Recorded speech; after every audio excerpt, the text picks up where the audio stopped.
जय हिंद दोस्तों, स्वागत है आप सभी का आपके अपने डेली करंट अफेयर्स की क्लास में। तो फ्रेंड्स, आज है 16 जुलाई 2024 और 16 जुलाई 2024 से रिलेटेड सभी महत्वपूर्ण घटनाओं को यहां पर हम डिटेल से चर्चा करने वाले हैं। तो फ्रेंड्स, आपका ये जो क्लास है ये 955 नंबर की क्लास है। 955 दिनों से लगातार मैं आपको करंट अफेयर्स यहां पर मैं आपको पढ़ा रहा हूं। तो फ्रेंड्स, ये जो क्लास है आपकी हिंदी इंग्लिश दोनों मीडियम में है। आइए देखते हैं आज का सबसे पहला क्वेश्चन। कॉपी पेन लेकर के बैठिए। अभी मैं आपको जो लेक्चर प्रोवाइड कर रहा हूं मैं होटल से प्रोवाइड कर रहा हूं। आपको 2-3 दिन वेट करना होगा। 2-3 दिन बाद मैं आपको स्टूडियो से पढ़ाऊंगा। पर दोस्तों, इसमें भी बहुत ज्यादा मजा आने वाला है। आइए देखते हैं सबसे पहला क्वेश्चन। फुटबॉल से संबंधित जो यूरो कप है 2024, हाल ही में इसे किसने जीता है? Who has won football related euro cup 2024? तो फ्रेंड्स, इसका राइट आंसर हो जाएगा स्पेन। देखिए, यहां पर स्पेन ने इस चैंपियनशिप को अपने नाम कर लिया है। यहां पे अदर ऑप्शंस है, इसको भी डिस्कस करेंगे और फिर हम यहां पर अपने क्वेश्चन पे चलते हैं। तो फ्रेंड्स, यहां पर देखिए ऑस्ट्रेलिया लिखा हुआ है। तो ऑस्ट्रेलिया ने 2023 का वर्ल्ड कप जीता, ओडीआई वर्ल्ड कप जीता है। किसको हरा करके जीता ओडीआई वर्ल्ड कप? भारत को हरा करके ओडीआई वर्ल्ड कप को जीता है। देखिए, भारत ने यहां पर, इंडिया ने अभी साउथ अफ्रीका को हरा करके 2024 का T20 वर्ल्ड कप जीता है, जो कि 9th एडिशन का था। देखिए, चाइना ने यहां पर कौन सा कप जीता है? तो 2024 में जो थॉमस कप है और उबेर कप को यहां पर जीता है। ये जो थॉमस कप है और ये जो उबेर कप है, दोनों बैडमिंटन से रिलेटेड है। आप इन दोनों कप को याद रखिएगा। 2026 में थॉमस कप और उबेर कप ये डेनमार्क में होने वाले हैं। कहां पर होने वाले हैं? डेनमार्क में ऑर्गेनाइज करने जाने हैं। अब आइए फ्रेंड्स, जानते हैं यहाँ पे फुटबॉल से रिलेटेड यूरो कप के बारे में। तो फ्रेंड्स, यहाँ पर आप स्पेन की टीम को देख पा रहे हैं, जिन्होंने यहाँ पे record 4th time euro cup football का टूर्नामेंट यहाँ पे जीता है। अब सवाल ये उठता है कि स्पेन ने किसको हराया है? तो स्पेन ने यहाँ पर देखिए किसको हराया है? इंग्लैंड को हराया है। कितने से? 2-1 से इंग्लैंड को हरा करके यहाँ पर इस चैंपियनशिप को अपने नाम कर लिया है। तो फ्रेंड्स, ये मैच कहां पर हुआ था? तो जर्मनी की जो कैपिटल है बर्लिन, वहां पर है ओलंपिया स्टेडियम। वहां पे फाइनल मुकाबला खेला गया था स्पेन और इंग्लैंड के बीच में, और यहां पे स्पेन 4th टाइम इसका विनर बना है। तो फ्रेंड्स, आपको यह भी बात याद रखनी है, जो स्पेन है सबसे ज्यादा बार यूरो कप का टाइटल जीतने वाली टीम बन गई है। और यहां पर देखिए कब कप इन्होंने जीता है? 1964, 2008, 2012 और 2024 में यूरो कप को यहां पे जीता है।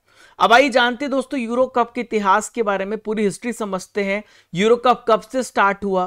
तो देखिए 1960 में, 1960 में सोवियत यूनियन ने पहला यूरो कप जीता था और इसकी शुरुआत तब से हुई है। यूरो कप में केवल यूरोप की जो फुटबॉल टीम है, यानी जो यूरोपियन कंट्रीज हैं, वो इसमें पार्टिसिपेट करते, इस टूर्नामेंट में भाग लेते हैं। इसमें यूरोप महाद्वीप की टीमें इसमें पार्टिसिपेट करती हैं। इसकी स्थापना कब हुई थी? 1958 में यूरो कप की एस्टेब्लिशमेंट, स्थापना की गई थी। और फ्रेंड्स, आपको यह भी याद रखना कितने साल में होता है? हर 4 साल में होता है। जिस प्रकार से फीफा होता है हर 4 साल में, उसी प्रकार से 4 साल में यह भी ऑर्गेनाइज किया जाता है। देखिए 4 साल बाद यानी 2028 में कब होगा? यूनाइटेड किंगडम और आयरलैंड में यह ऑर्गेनाइज किया जाएगा। देखिए फ्रेंड्स, यहां पर मैं आपको बताने वाला हूं फुटबॉल से रिलेटेड इंपॉर्टेंट ट्रॉफीज के विनर्स के नेम के बारे में। तो सबसे पहले हम बात करेंगे चैंपियंस लीग ट्रॉफी 2024 की। तो इसके विनर बने हैं रियल मैड्रिड। किसको हराया है? बोरुसिया डॉर्टमुंड को हराया है। देखिए नेक्स्ट हम बात करेंगे इंडियन सुपर लीग की। तो इंडियन सुपर लीग के विजेता मुंबई सिटी हैं और रनर अप टीम रही है मोहन बगान। संतोष ट्रॉफी का भी संबंध फुटबॉल से रिलेटेड है। भारत की सबसे बड़ी डोमेस्टिक घरेलू टूर्नामेंट संतोष ट्रॉफी है, फुटबॉल से रिलेटेड। इस बार जो विनर रही सर्विसेज बनी है और यहां पे रनर टीम रही है गोवा। आइए देखते हैं दोस्तों दूसरा इंपॉर्टेंट क्वेश्चन जो आपकी स्क्रीन पर दिख रहा है। एपीसीएनएफ कार्यक्रम किस राज्य से रिलेटेड है जिसे गुलबेकियन पुरस्कार 2024 यहां पे प्राप्त हुआ है? APCNF program belongs to which state which has received Gulbenkian award 2024? तो फ्रेंड्स, इसका राइट आंसर हो जाएगा आंध्र प्रदेश। यहां पर आंध्र प्रदेश ने इस अवार्ड को जीता है। सारे ऑप्शन को समझते हैं, फिर पूरी डिटेल्स को यहां पे समझते हैं। देखिए कर्नाटक में हाल ही में नमा कार्गो स्टार्ट किया गया है, कार्गो यहां पे बढ़ाने के लिए। तो फ्रेंड्स, यहां पे नमा कार्गो स्टार्ट किया गया है।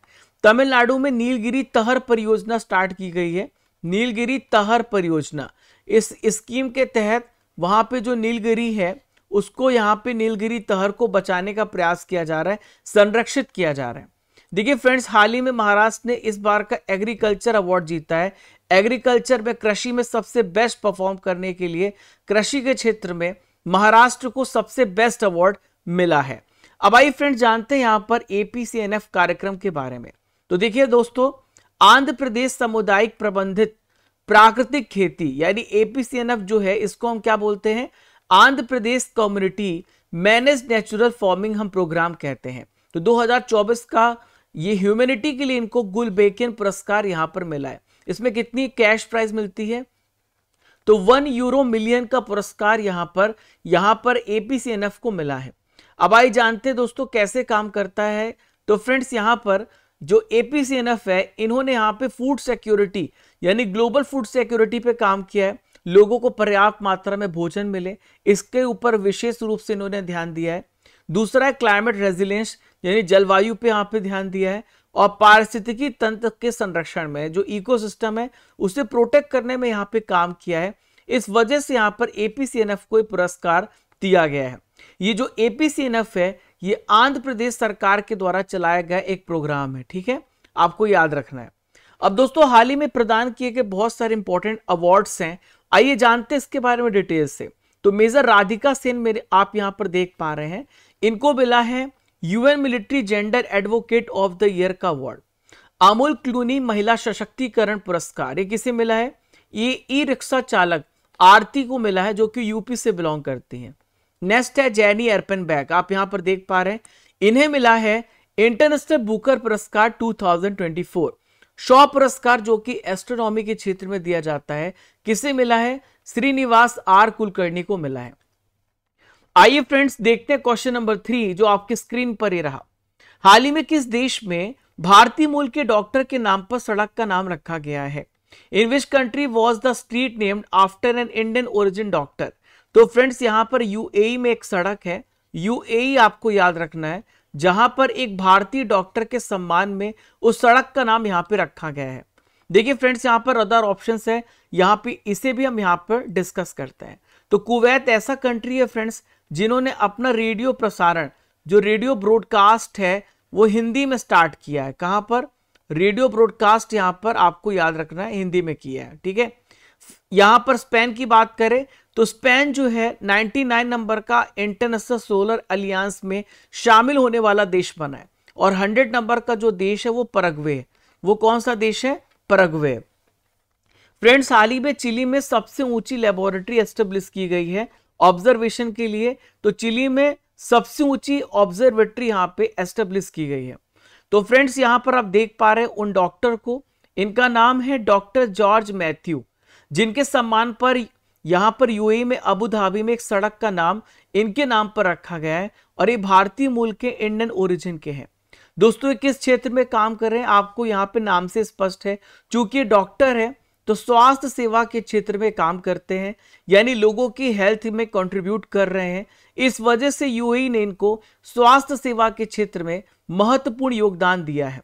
अब देखिए पूछा जा सकता है आपसे कि भारत में कहां से बिलोंग करते हैं, तो भारत में केरल के पथानामथिट्टा के थम्पामोन से बिलोंग करते हैं। अब दोस्तों बात यहां पे सड़कों की नामों की आई है, बहुत सारे सड़कों के नाम यहां पे चेंज किए गए हैं। आइए जानते हैं इंपॉर्टेंट करंट अफेयर्स में। तो फ्रेंड्स यहां पर देखिए, जो मुंबई की सड़क का नाम है यहां पर अभिनेता विक्रम गोखले की याद पे रखा गया है। आपने इनको भूल भुलैया में देखा होगा।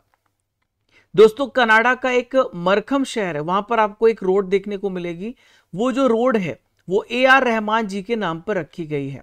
इसके अलावा दोस्तों इजराइल ने यहाँ पे तेल अवीव की सड़क का भी नाम चेंज किया है, इसको कर दिया टैगोर स्ट्रीट, आप यहां पर देख पा रहे हैं। दिल्ली सरकार कॉलोनी और सड़कों का नाम जो है बाबा साहेब अंबेडकर के नाम पर रखा जाएगा। दोस्तों यहां पर आप देखिए पूर्व सांसद और राज्यपाल है लालजी टंडन, इनके नाम पर यहां पे लखनऊ में एक सड़क का नाम जो है वो रखा जाएगा इनकी याद में। फ्रेंड्स आप सभी के सामने 3 क्वेश्चन है, जिसका आंसर आप सभी को कमेंट बॉक्स पे देना है। पहला क्वेश्चन है पानीपत का तीसरा युद्ध कब हुआ था। दूसरा क्वेश्चन है दिल्ली को कैपिटल कब बनाया गया था। और तीसरा क्वेश्चन है प्लूटो को किस साल ग्रहों की श्रेणी से हटाया गया था। इन तीनों क्वेश्चन का आंसर आप सभी को अवश्य रूप से देना है। आइए फ्रेंड्स देखते हैं क्वेश्चन नंबर 4 आप सभी की स्क्रीन पर ही रहा। एक्स जो कि पहले यहां पर देखिए एक्स, अभी आप यहां पर देखते हैं पहले इसका नाम ट्विटर था। तो यहां पे सबसे ज्यादा फॉलोवर्स वाले भारतीय नेता कौन बने हैं? Who has become the most followed Indian politician on x. देखिए अब दोस्तों यहां पर आपको सबको पता है एक ही व्यक्ति है जो सोशल मीडिया में पूरा छाए हुए हैं, ये है नरेंद्र मोदी जी, हमारे देश के प्रधानमंत्री। आप यहां पर देख पा रहे हैं तो प्रधानमंत्री Narendra Modi ji social media platform जो कि वर्तमान में एक्स के नाम से जाना जाता है, पहले इसे ट्विटर कहा जाता था, सबसे ज्यादा इसमें जो फॉलो किए जाने वाले ग्लोबल लीडर हैं वो नरेंद्र मोदी जी बन गए हैं। यानी 10 करोड़ लोग यहां पे इनको फॉलो कर रहे हैं जो कि 100 मिलियन के बराबर है। दोस्तों यहां पे पूरी दुनिया में अगर ओवरऑल हम बात करें तो 7वें नंबर पे आते हैं जिनको सबसे ज्यादा यहां पे एक्स पर फॉलो किया जा रहा है। देखिए फ्रेंड्स नरेंद्र मोदी जी 2009 में ट्विटर इन्होंने यहां पे ज्वाइन किया था। जो सबसे टॉप में जो लोग सबसे ज्यादा इनको फॉलो कर रहे हैं वो है एलॉन मस्क, सेकंड में बराक ओबामा, थर्ड में है क्रिस्टियानो रोनाल्डो और चौथे प्लेस पर है जस्टिन बीबर और फिफ्थ प्लेस पे है रिहाना। ठीक है, यहां पर आप देखिए फिर 6th प्लेस पर कैटी पेरी है। नरेंद्र मोदी जी को यहां पे 7वां स्थान मिला है। जो टॉप फॉलोवर्स नेता पूरी दुनिया में अगर हम बात करें तो नरेंद्र मोदी जी यहां पर देखिए भारत में सबसे टॉप में आते हैं। ठीक है, देखिए फ्रेंड्स सेकंड प्लेस पर आते हैं अरविंद केजरीवाल जो कि टॉप फॉलोवर्स नेता है भारत में, और तीसरे यहां पे राहुल गांधी हैं। चौथे नंबर पे अखिलेश यादव आते हैं। ग्लोबल लीडर से बहुत सारे जो ग्लोबल लीडर्स हैं उनसे मोदी जी आगे हैं। यहाँ पे सबसे टॉप प्लेस पर नरेंद्र मोदी जी हैं, सेकंड प्लेस पे जो बाइडेन है जो अमेरिका के यहाँ पे वर्तमान में राष्ट्रपति हैं, और फिर है यहाँ पे पोप फ्रांसिस। चलिए फ्रेंड्स यहाँ पे हम डिस्कस कर लेते हैं ट्विटर के बारे में। अभी हाल ही में एमपीपीएससी में आपने देखा होगा कि ट्विटर के संस्थापक के बारे में क्वेश्चन पूछ लिया गया था, तो आपको अवेयर होना चाहिए, आपका स्टैटिक जीके मजबूत होना चाहिए। तो आइए जानते हैं कि ट्विटर की स्थापना किसने की थी। तो ट्विटर को जैक डोर्से ने एस्टेब्लिश किया था, नोआ ग्लास सेकंड, और थर्ड है बिल स्टोन, और यहां पर देखिए इवान विलियम्स। तो 4 व्यक्ति हैं जिन्होंने ट्विटर को एस्टेब्लिश किया गया। और दोस्तों कब एस्टेब्लिश किया? 21 मार्च 2006 को अमेरिका में ट्विटर की स्थापना हुई थी। अभी देखिए दोस्तों ट्विटर को खरीद लिया गया है और प्रेजेंट में इसके चेयरमैन है एलॉन मस्क, यही इसके मालिक हैं। अगर आपसे पूछा जाए कि वर्तमान में ट्विटर की सीईओ कौन है तो इनका नाम है लिंडा याकरिनो। दोस्तों आइए देखते 5वां क्वेश्चन आप सभी के स्क्रीन पर ये रहा। सुभाष प्रसाद गुप्ता को किस देश में भारत का अगला राजदूत अपॉइंट किया गया है?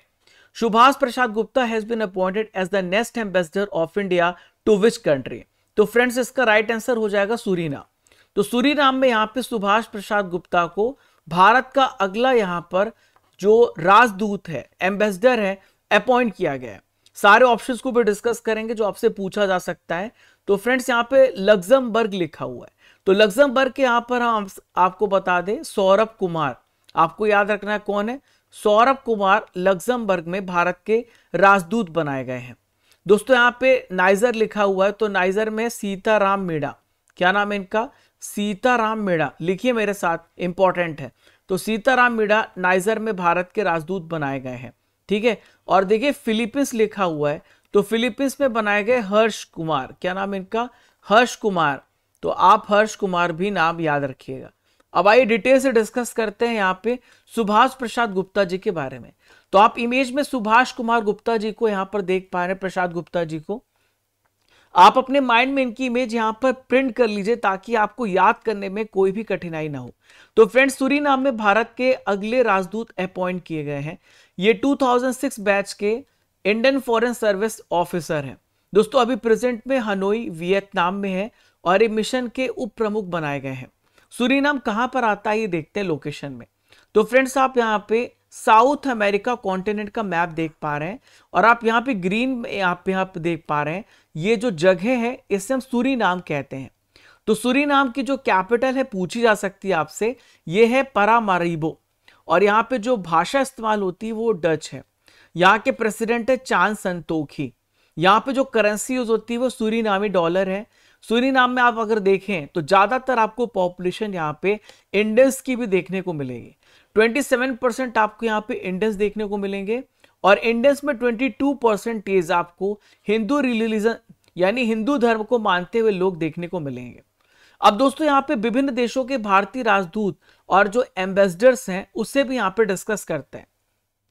तो आप यहाँ पर देखिए विजय खंडूजा, तो कैमरून में भारत के जो राजदूत बनाए गए हैं वो है विजय खंडूजा। रशिया में भारत के राजदूत हैं विनय कुमार। प्रदीप कुमार रावत की हम बात करें तो चाइना में भारत के राजदूत हैं। इजराइल में भारत के राजदूत बनाए गए संजीव सिंगला। आइए देखते हैं दोस्तों क्वेश्चन नंबर 6 जो आपसे पूछा जा सकता है। छठवां क्वेश्चन आप सभी के स्क्रीन पर ये रहा। भारत में शून्य उत्सर्जन ट्रक अपनाने में तेजी लाने के लिए नीति गियर शिफ्ट चैलेंज किसने लॉन्च किया है?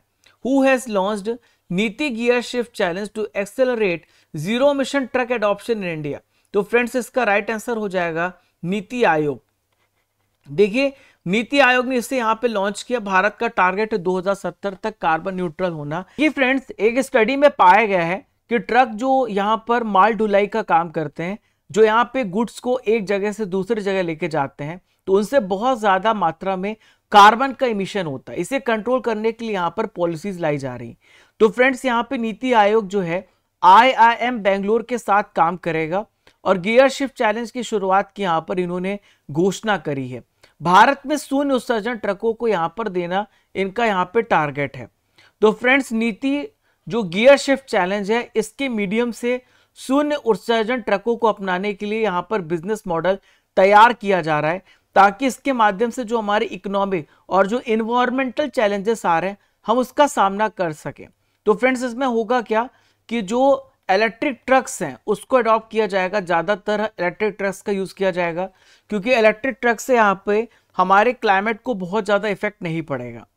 दोस्तों यहाँ पर हम बात कर लेते हैं इंपॉर्टेंट करंट अफेयर जो नीति आयोग से रिलेटेड है। हाल ही में वोकल फॉर लोकल इनिशिएटिव किसने स्टार्ट किया है? तो फ्रेंड्स नीति आयोग ने यहाँ पर एंटरप्रेन्योरशिप को बढ़ाने के लिए वोकल फॉर लोकल कार्यक्रम यहाँ पे स्टार्ट किया है।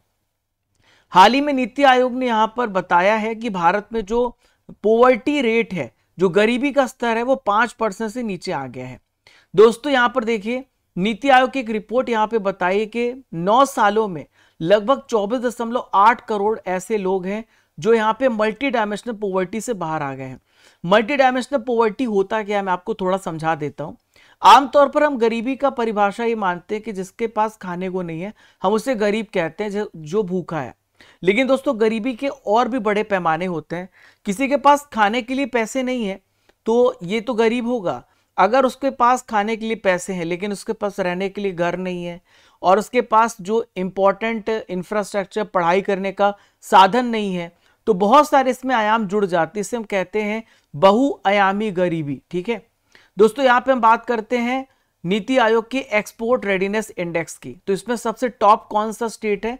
तमिलनाडु इसमें टॉप करता है। आइए देखते हैं दोस्तों क्वेश्चन नंबर 7 जो आप सभी के स्क्रीन पर यहां पर दिख रहा है। हाल ही में पीएम मोदी जी ने आईएनएस टावर्स का उद्घाटन कहां पर किया है?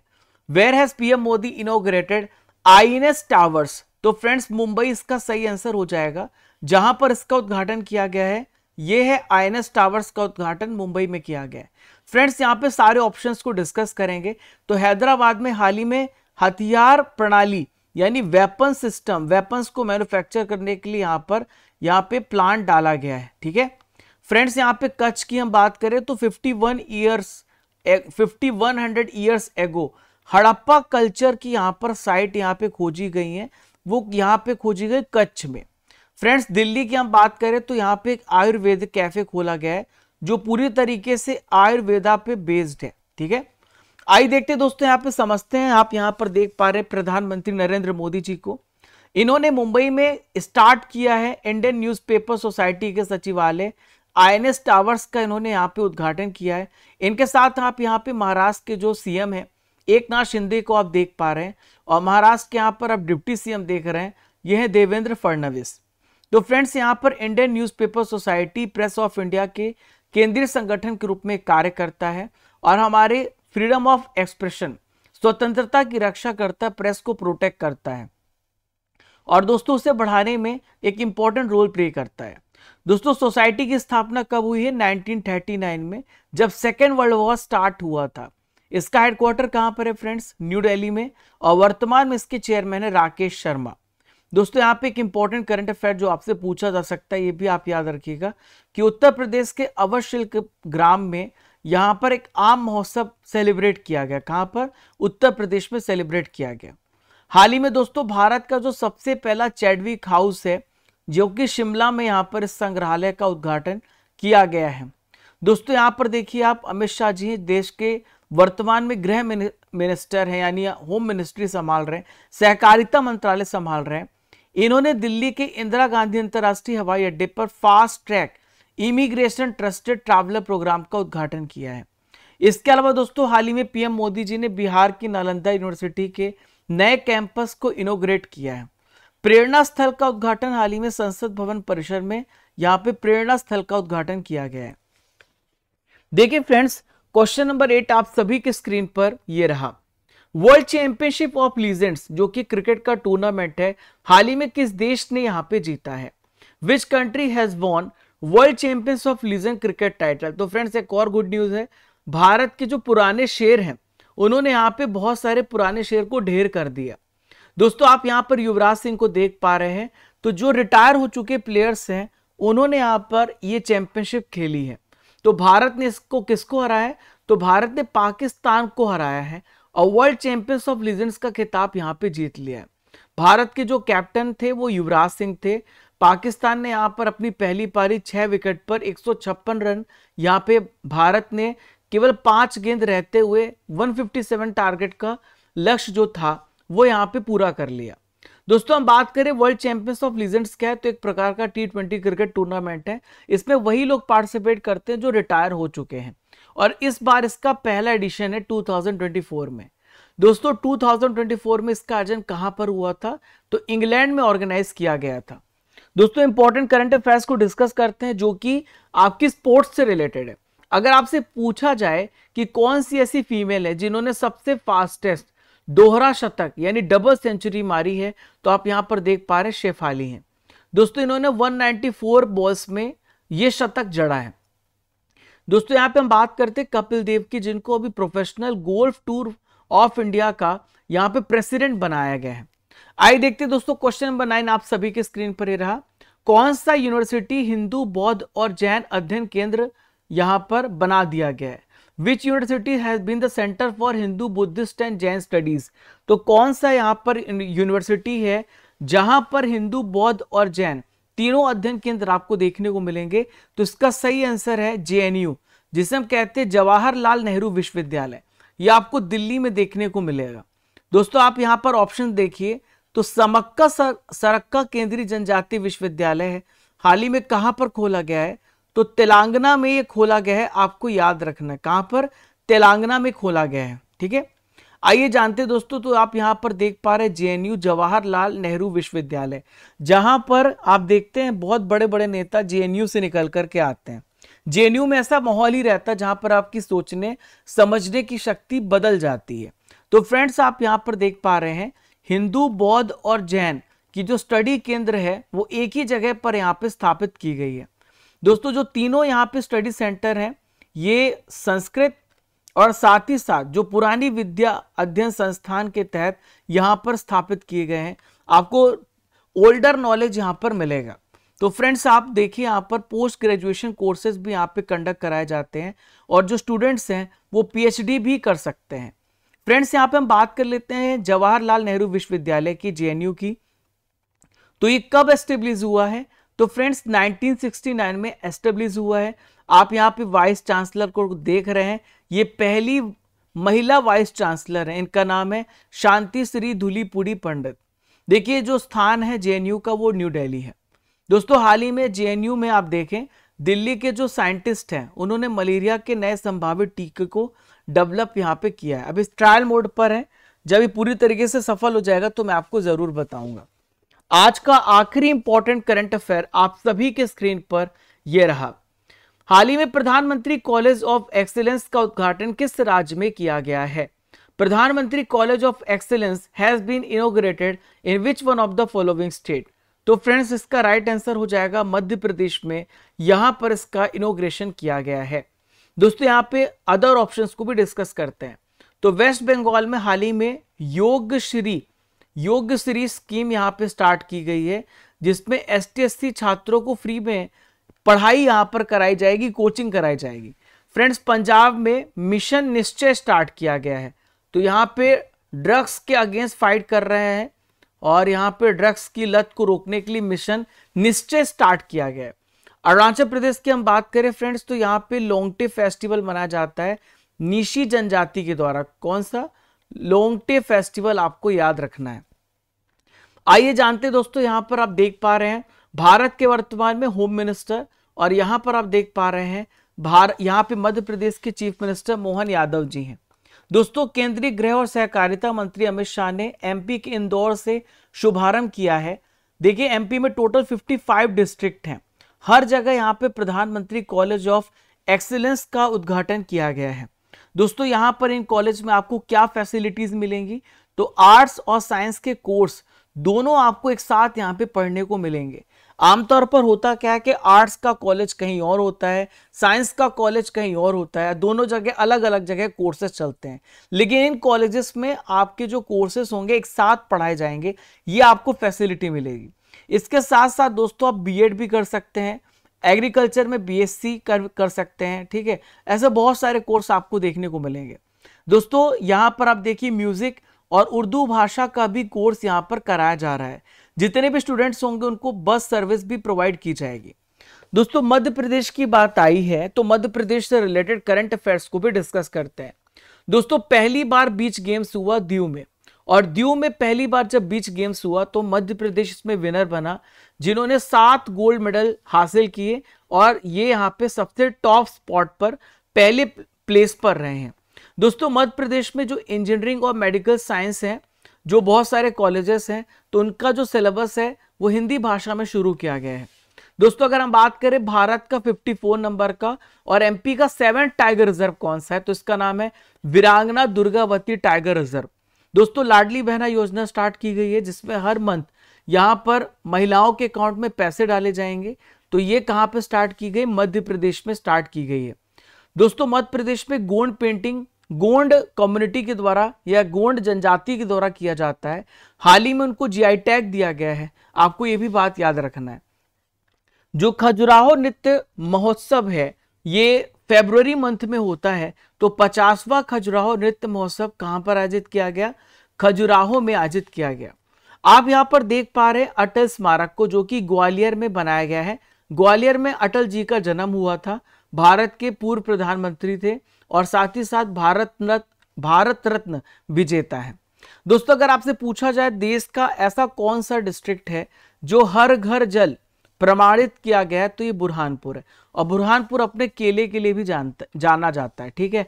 और ये MP का दक्षिण प्रवेश द्वार भी कहा जाता है।